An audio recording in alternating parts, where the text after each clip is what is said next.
The massive Navorian fleet drifted silently through the cold emptiness of space. 50 great ships, each carrying thousands of the last survivors of their civilization, had been moving steadily for over 300 years. They had left their dying solar system behind generations ago, seeking a new home among the stars. But now they faced a crisis none had prepared for.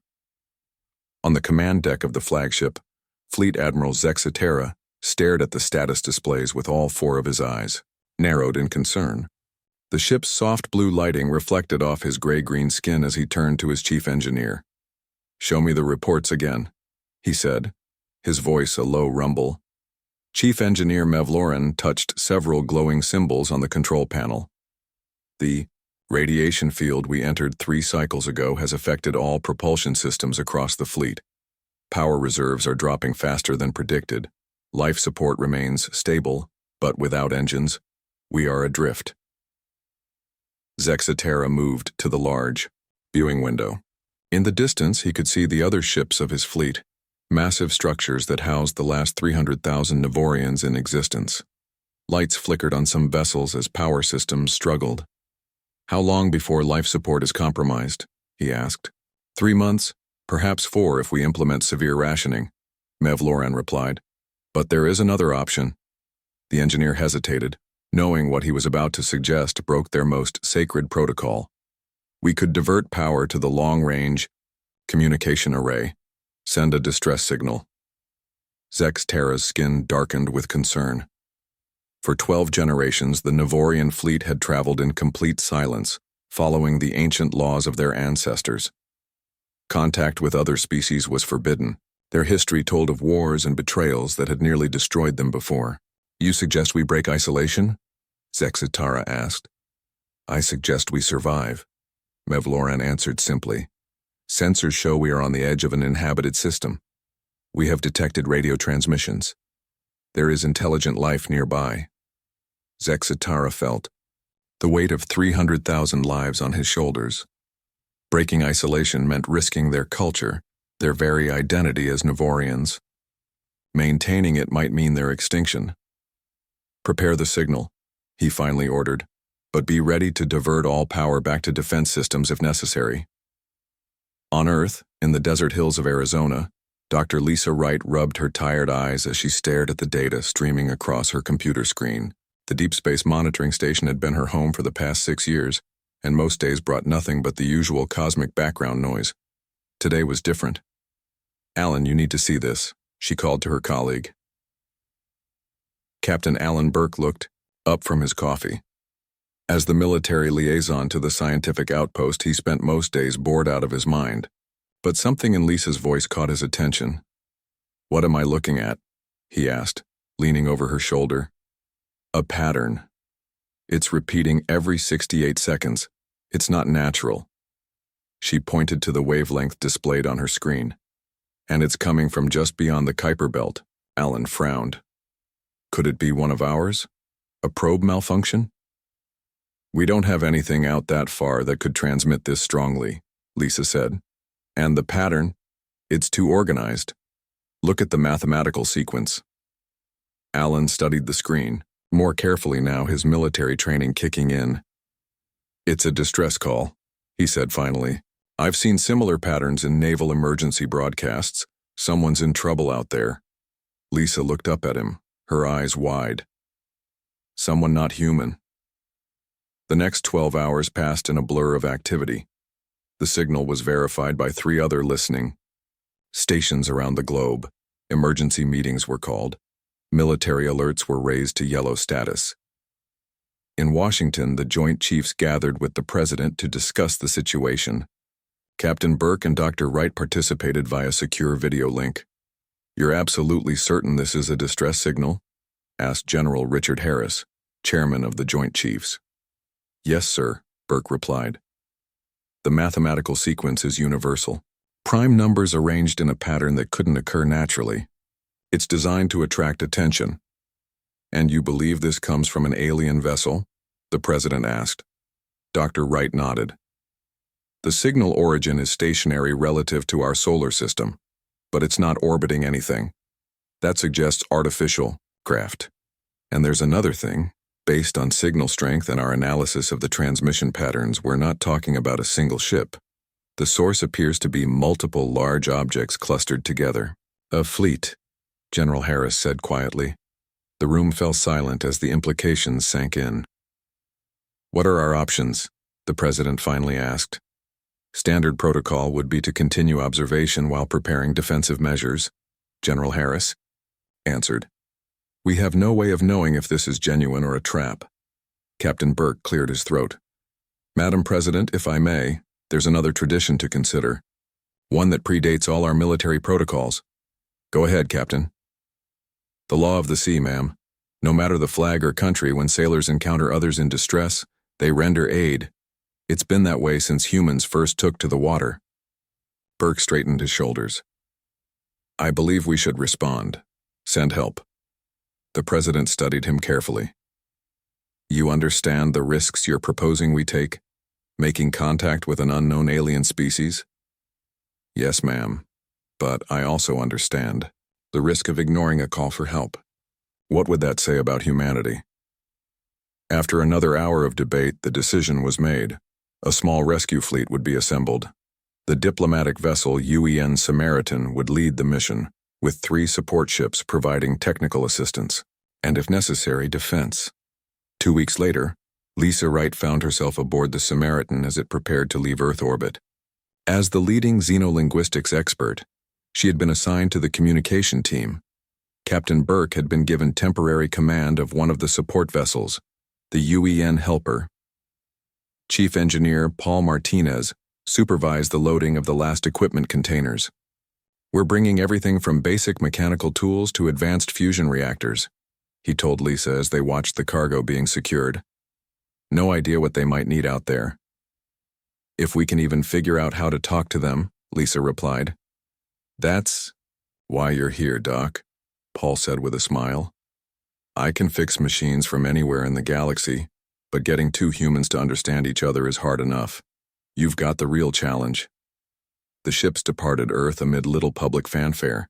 The government had kept the mission classified, fearing panic if people learned about the alien fleet so close to Earth.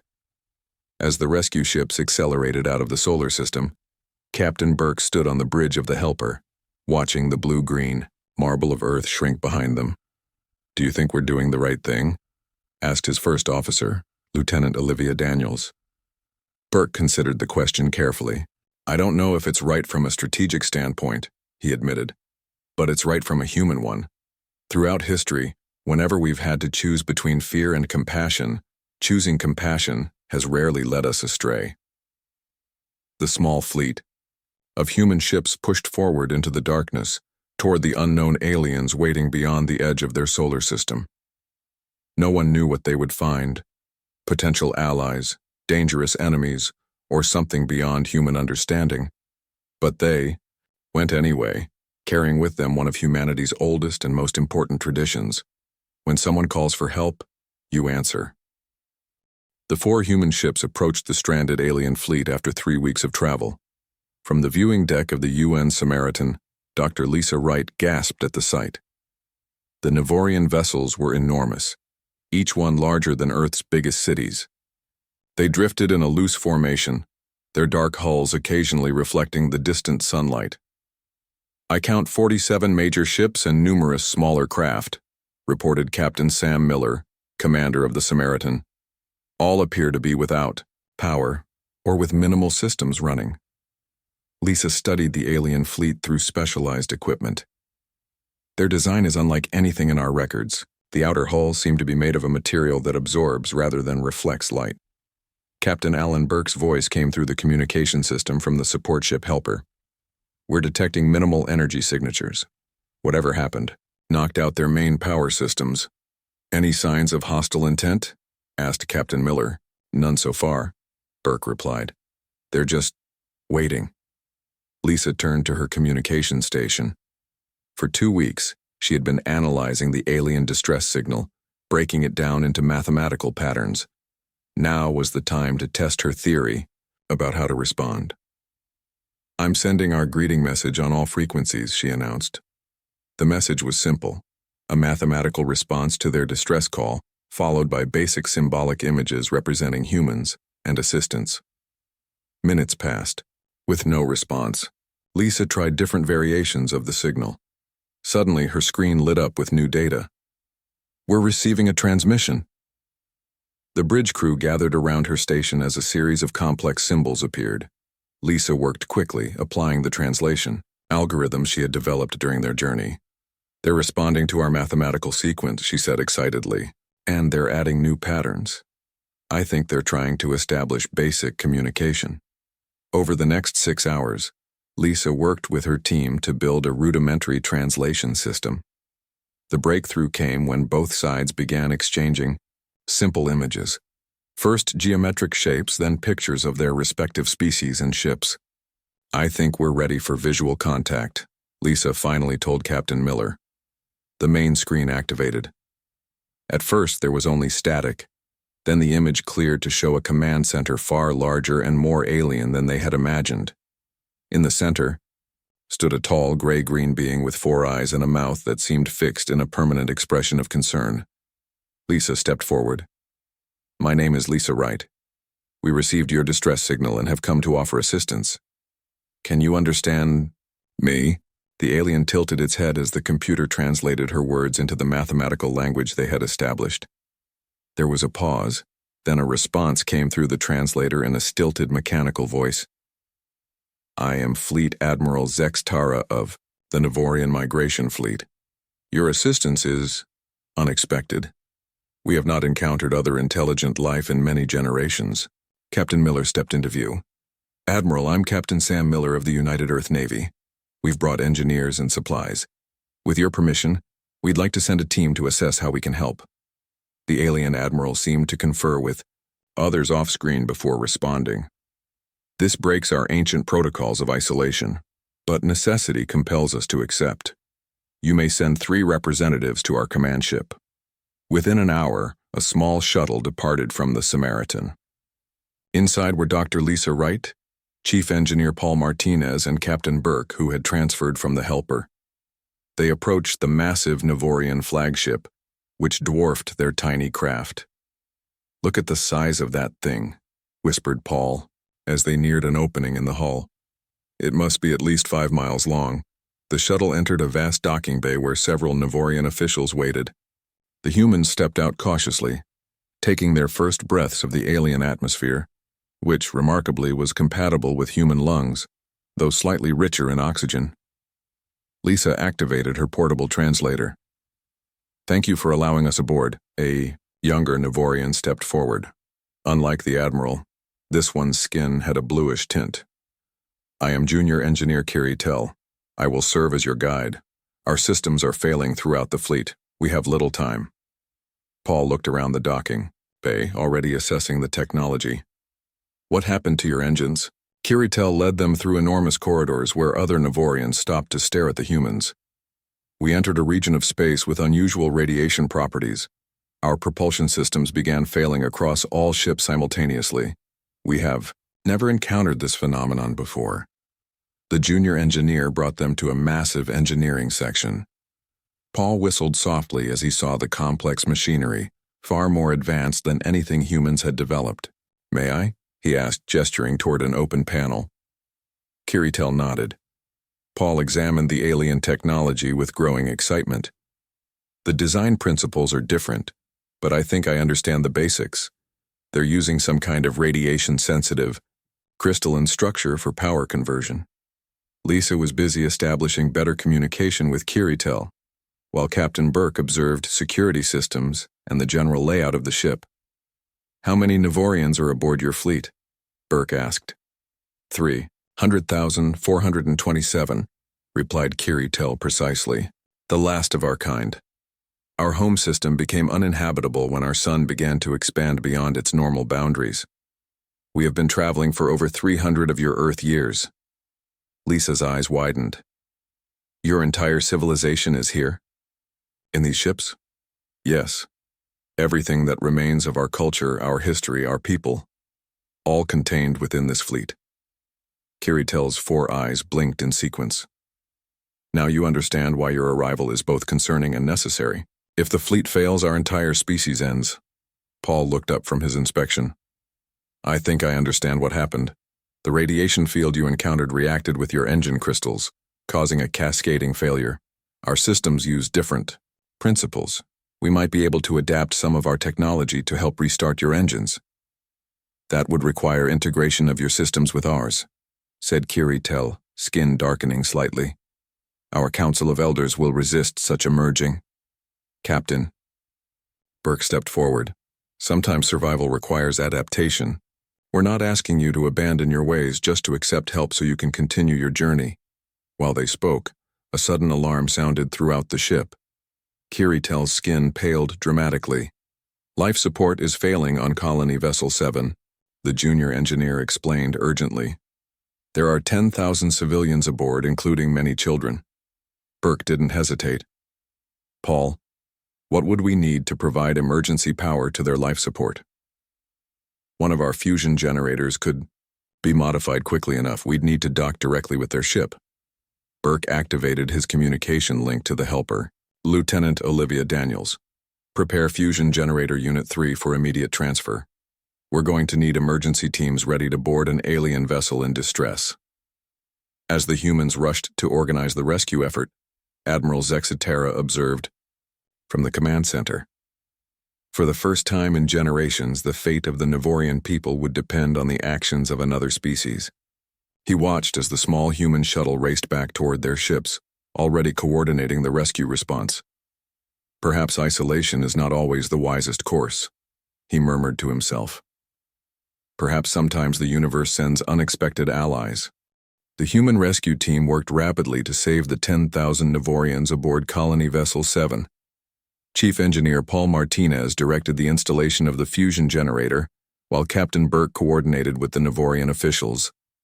Within 6 hours, they had restored life support systems to stable levels.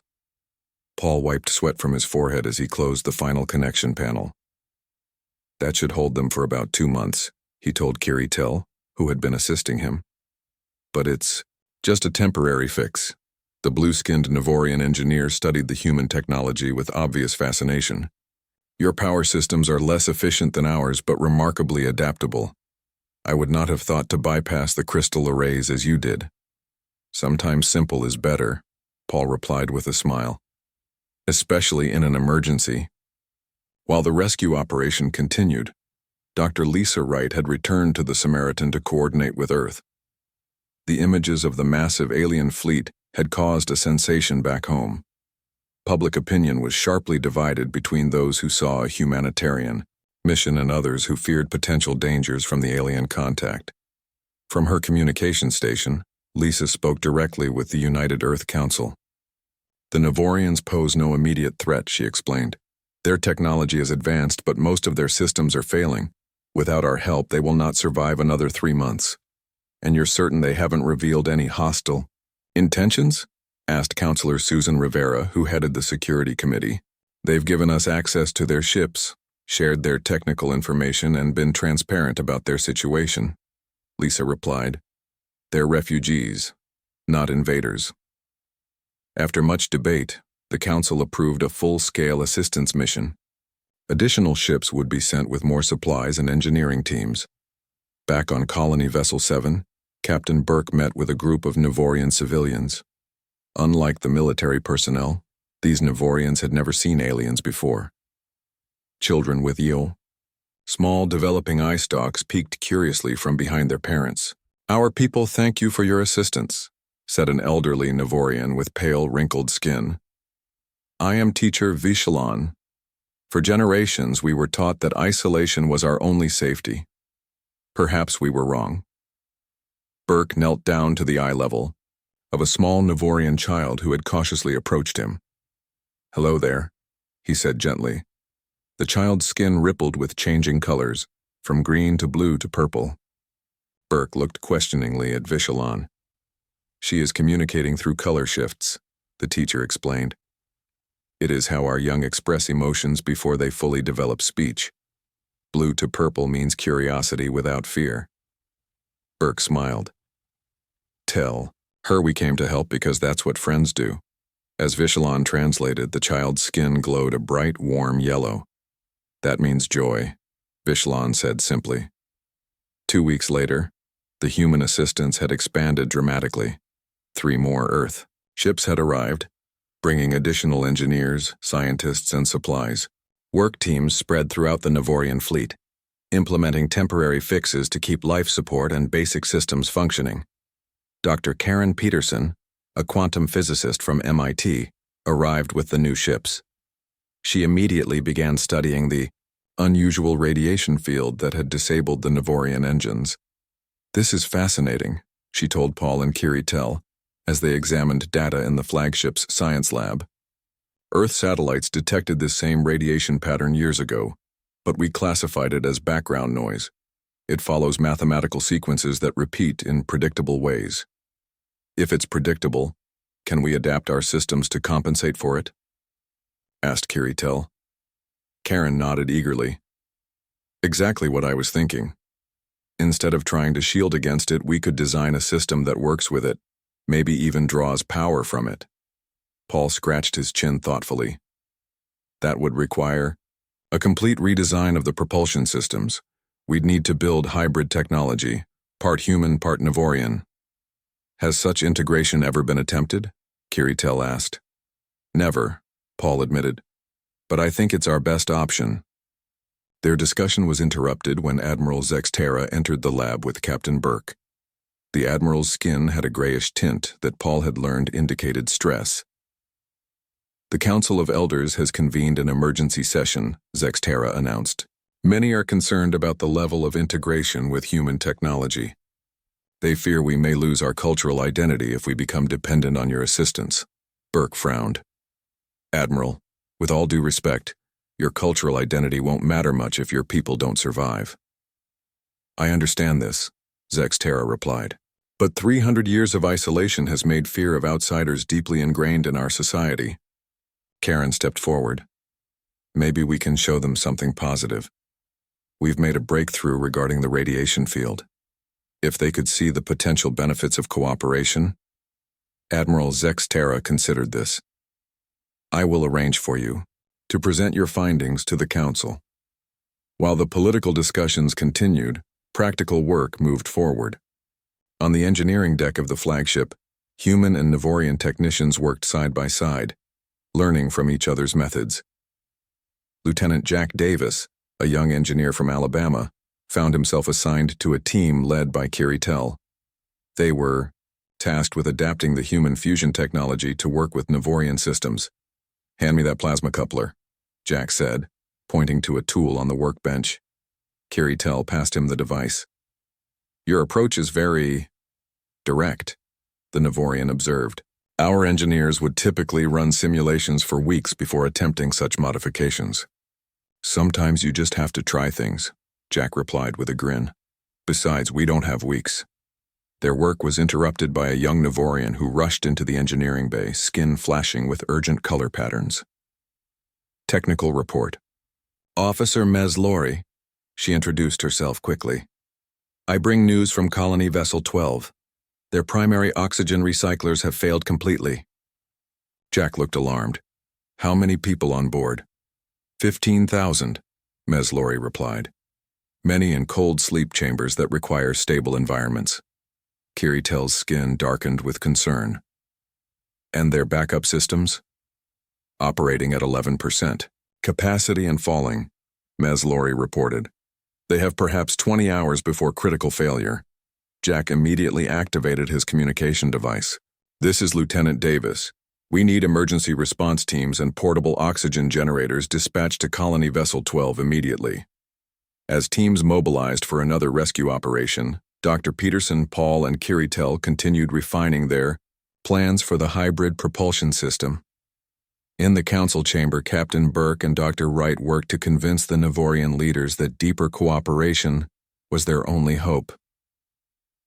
Teacher Vishalan had joined the discussions as a representative of the civilian population. "I have seen these humans with our children," the elderly Navorian told the council. "They show the same care for our young as they would for their own. This is not the behavior of a species we should fear." Across the fleet, humans and Navorians were learning to work together despite their differences. Cultural exchanges happened alongside technical ones. Humans taught Navorians about Earth music and art, while the aliens shared their three-dimensional mathematical poetry and color-based emotional expressions.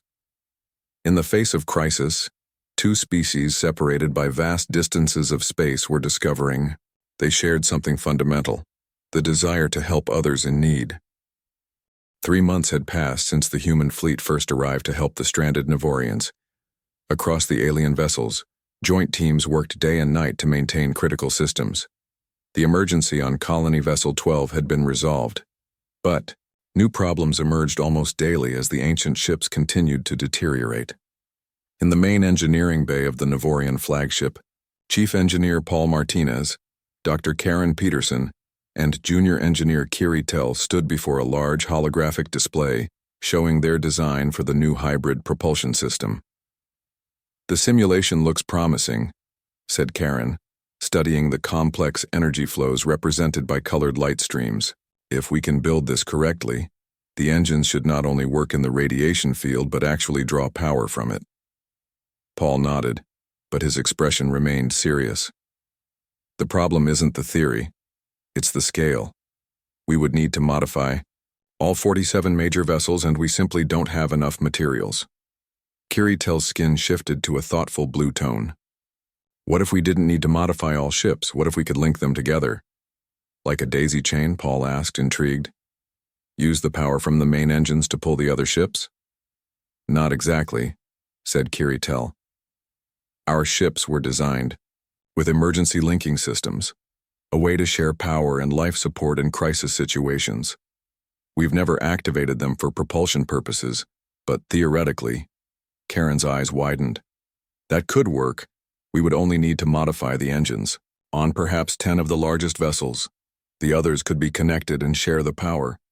They refined the plan over the next several hours, calling in both human and Navorian specialists to verify their calculations. When they finally presented the idea to Admiral Zexitara and Captain Burke, both leaders saw its potential immediately.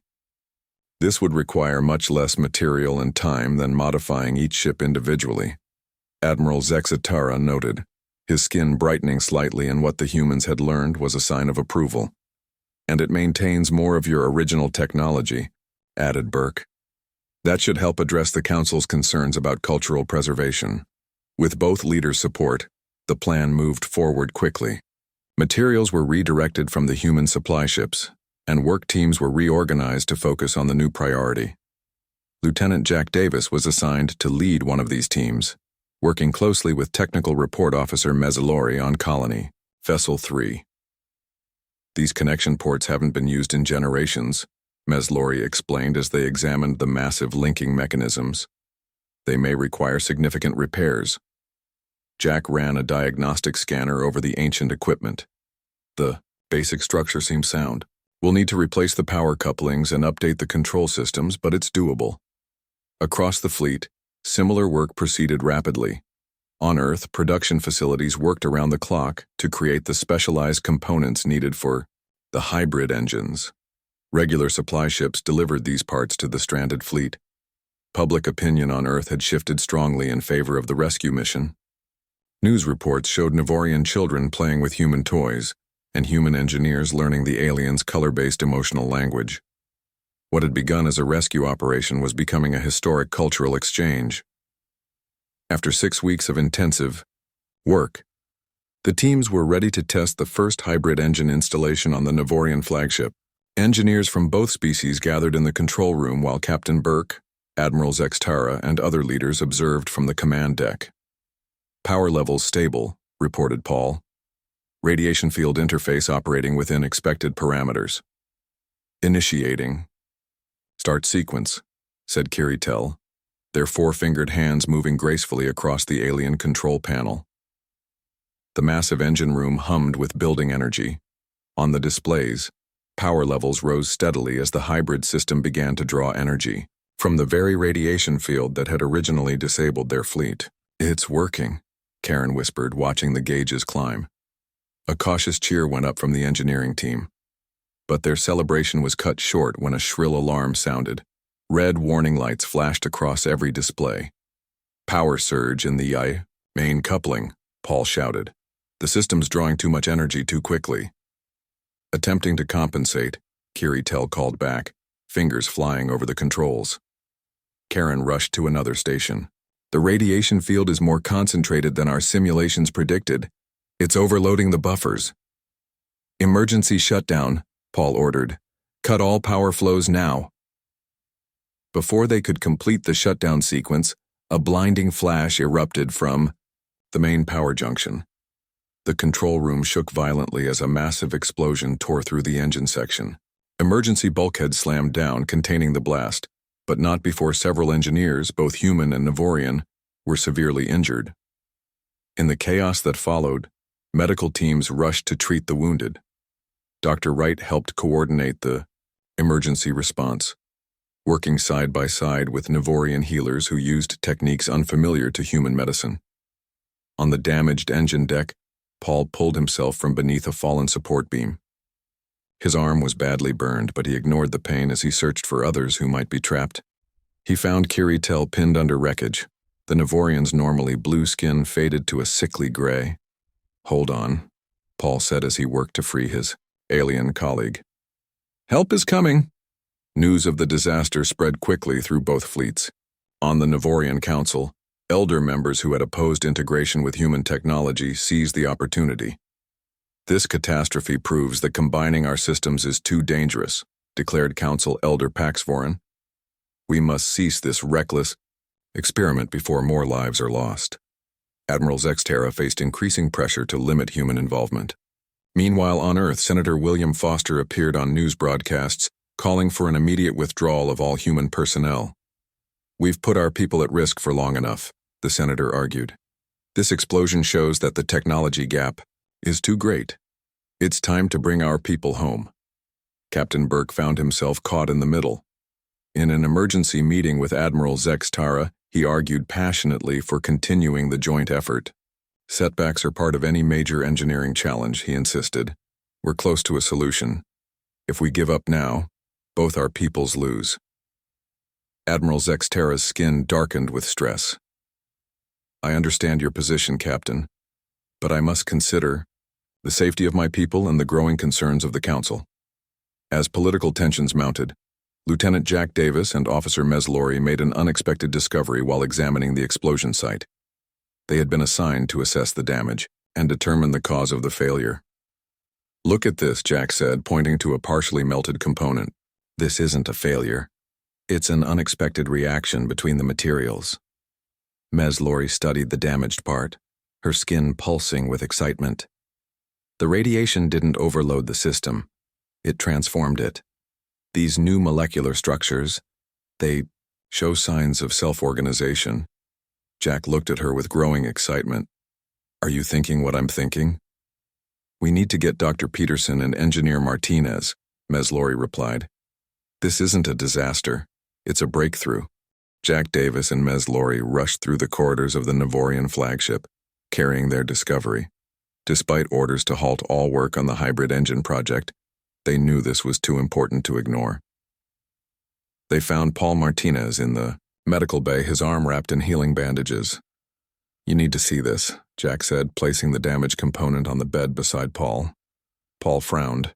"I've been ordered to stop all work on the engine project. The Council is voting tomorrow on whether to end the joint effort entirely." "That's why we need to move quickly," Meslori replied, her skin pulsing with urgent blue patterns. "This isn't a failure. Look at the molecular structure." Paul examined the melted component carefully. His eyes widened. "This is impossible. The radiation didn't destroy the material. It transformed it into something new." "Exactly," said Jack. "It's not breaking down our technology. It's evolving it." They brought Dr. Peterson to examine their discovery, smuggling her into an unused laboratory to avoid attention from both human and Navorian authorities. Karen studied the component under specialized equipment, her excitement growing with each test. "It's beautiful," she whispered. "The radiation field has catalyzed a self-organizing reaction. Instead of fighting the radiation, this new material absorbs and channels it. Can we replicate it? Asked Paul. Karen nodded slowly. I think so. But we'd need to create a controlled version of the explosion, a catalyst event to transform our existing components. We'd need approval from both fleets, Paul said, rubbing his injured arm, and right now neither side wants to continue. Mezzalori's skin darkened. By the time we convince them, it might be too late. Life support on 5 more ships fell below critical levels this morning. Jack looked at the others. What if we don't ask for permission? What if we just prove it works? You're suggesting we go against direct orders? Paul asked. I'm suggesting we save 300,000 lives, Jack replied firmly. After a moment's hesitation, Paul nodded. We'll need a small ship for the test, something that won't be missed. I know where we can find one, said Mezzalori.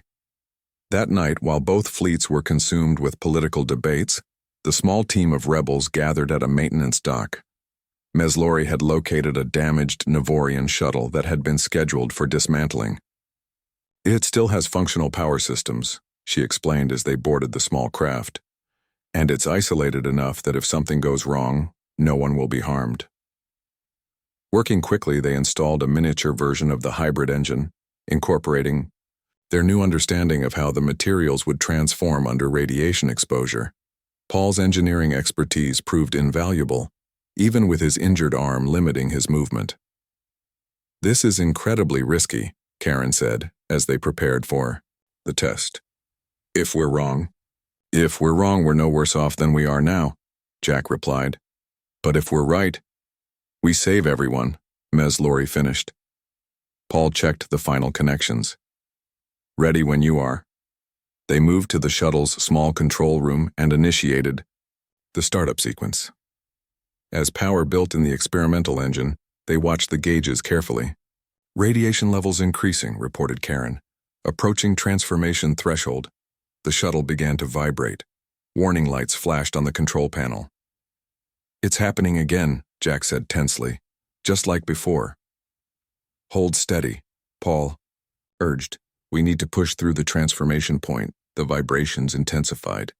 A bright glow emanated from the engine compartment as the materials began to change at the molecular level. Everyone held their breath, waiting for either catastrophic failure or miraculous success. Suddenly, the vibrations stopped. The warning lights ceased blinking. On the main display, power levels stabilized at a reading far higher than they had anticipated. It worked, Karen whispered. The engine has stabilized. It's actually drawing power from the radiation field. Can we test propulsion? Asked Jack. Paul nodded, his face breaking into a wide smile. Let's see what this baby can do. Mezzalori activated the shuttle's thrusters. The small craft moved smoothly, forward, accelerating with unexpected power. The efficiency is off the charts, she reported, her skin glowing bright yellow with joy. We're achieving movement with minimal energy expenditure. They ran the engine through a series of tests, confirming that their theory was correct. The radiation field that had originally stranded the Navorian fleet could now become their greatest asset. We need to show this to the leaders immediately, said Paul. They returned to the main docking bay, their successful test recorded in the shuttle's systems. By then, word of their unauthorized experiment had reached both Admiral Zexitara and Captain Burke, who were waiting with stern expressions.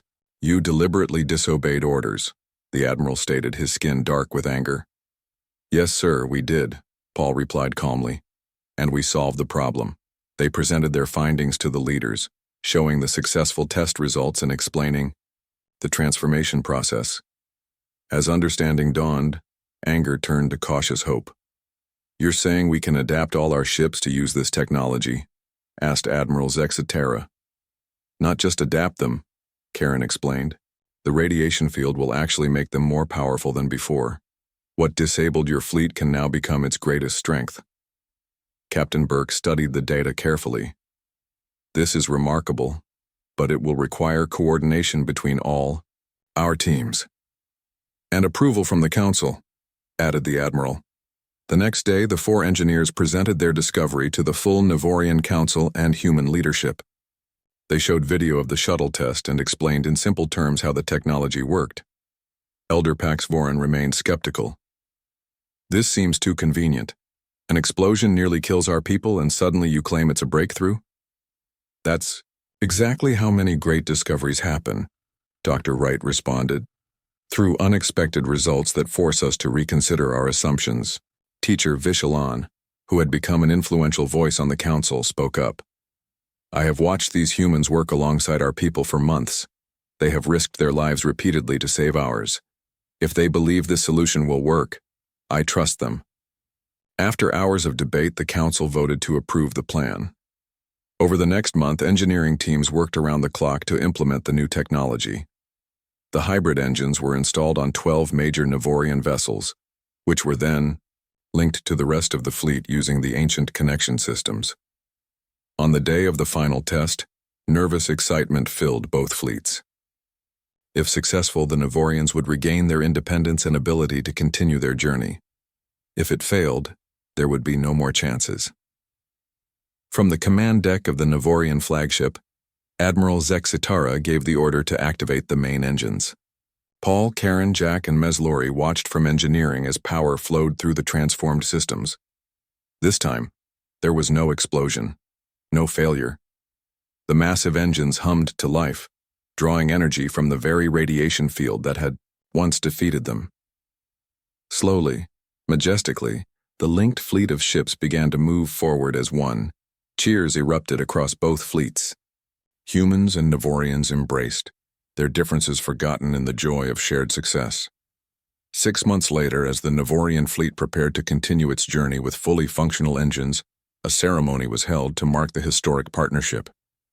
Admiral Zexitara addressed the assembled crews. For 300 years we traveled alone, believing isolation was our strength. We were wrong. When crisis came, it was connection that saved us. The hand of friendship extended by humanity has changed not just our ships, but our understanding of the universe. Captain Burke stepped forward to present a formal agreement between Earth and the Navorian people, the first interspecies treaty in human history. Our worlds are now linked, much like your ships, he said. Different in design, unique in culture, but sharing power and purpose. We go forward not as separate species, but as fellow travelers among the stars. As the Navorian flagship activated its new engines, the radiation field around it glowed with beautiful patterns of light. A visible reminder that sometimes what seems like an obstacle can become the very thing that propels us forward, if only we have the courage to transform it.